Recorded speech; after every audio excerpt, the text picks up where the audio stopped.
Nous allons voir dans cette vidéo le cours de la préparation de la sortie géologique. Alors, je me questionne. Les élèves du collège vont étudier un paysage géologique, mais ils ne savent pas comment faire. Alors, quels sont les outils et les techniques nécessaires pour réaliser une sortie géologique? Nous avons ici quelques outils utilisés lors d'une sortie géologique. Donc, pour réaliser une sortie géologique, nous aurons besoin d'une carte topographique, un marteau du géologue, la loupe de terrain, une boîte en plastique ou des boîtes en plastique, la boussole, un carnet et un stylo et un flacon d'acide chlorhydrique. Quelle est l'importance ou le rôle de chaque outil? Donc, la carte topographique utilisée pour l'orientation dans l'espace. Un carnet et un stylo pour prendre des photos. La boussole pour orienter la carte topographique. Le marteau du géologue pour casser la roche et extraire des fossiles.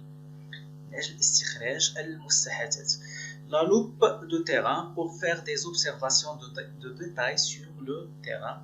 Et un flacon d'acide chlorhydrique pour tester la présence du calcaire, des boîtes en plastique plus des étiquettes pour récolter des échantillons et les nommer. Nous avons ici une carte topographique de la ville de Ouadza. Et c'est quoi la carte topographique? C'est la représentation à échelle réduite d'un relief sur un plan. Comme vous voyez dans cette carte, on peut trouver un titre ici qui indique le lieu représenté par la carte, par exemple Ouadza. On peut trouver aussi la légende, ce qu'on appelle en arabe Al-Miftah,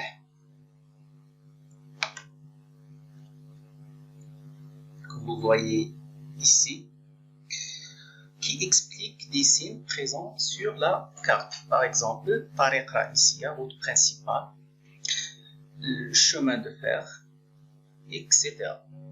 On peut trouver aussi l'échelle, le sulam, est un rapport entre une distance sur la carte et la même distance sur le terrain. Il s'exprime sous la forme d'une fraction. On va le voir en détail par la suite. Alors, les composants de la carte topographique sont le titre qui indique le lieu représenté par la carte, par exemple Ouadza. La légende, c'est une explication des signes et des symboles présents sur la carte. Et l'échelle est un rapport entre une distance sur la carte et la même distance sur le terrain. Et s'exprime sous la forme d'une fraction. Donc l'échelle est égale à la distance sur la carte, petit d, sur la distance réelle. Exemple, 1 sur 100 000 signifie que chaque 1 cm sur la carte correspond à 100 000 cm sur le terrain. Exercice. Sachant que la distance entre Ouadza et Tashraft sur la carte est de 20 cm. Détermine la distance réelle avec échelle 1 sur 50 000. Donc, essayez d'arrêter la vidéo et répondez à l'exercice.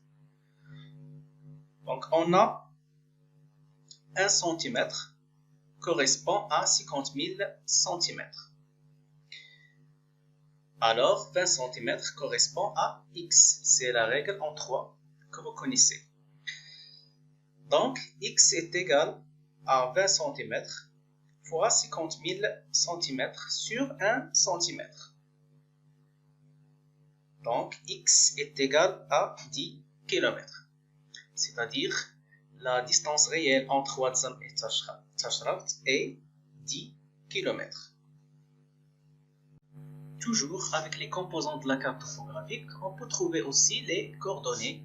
Ce sont des valeurs écrites sur le cadre de la carte et qui nous permet de déterminer n'importe quel point sur la carte. En effet, la position d'un point est caractérisée par des coordonnées x et y. Et x représente la projection verticale de ce point et y représente la projection horizontale de ce point. Donc, nous avons ici une partie du carte topographique d'une région. La première question donne les coordonnées des points A et B. Et j'ai dit que chaque point est caractérisé par des coordonnées x et y. Et x représente la projection verticale et y représente la projection horizontale.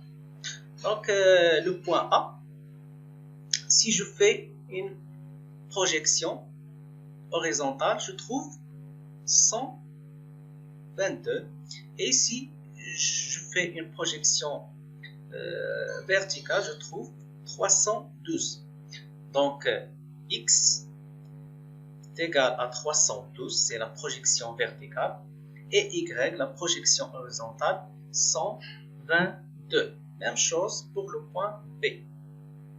Donc, B, la projection verticale, je trouve 313. Et la projection horizontale, je trouve 120. Très bien.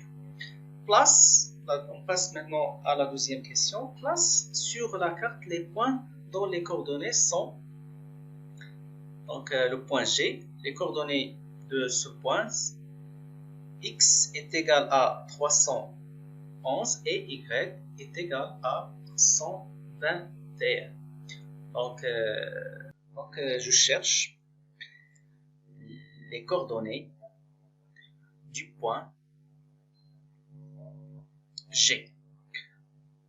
Donc, x, 311. Et y, c'est la projection horizontale, 121. Donc, le point J,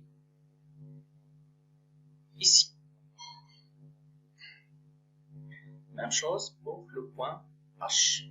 Donc, on a comme coordonnées x est égal à 315 et y est égal à 122. Donc, H se trouve ici.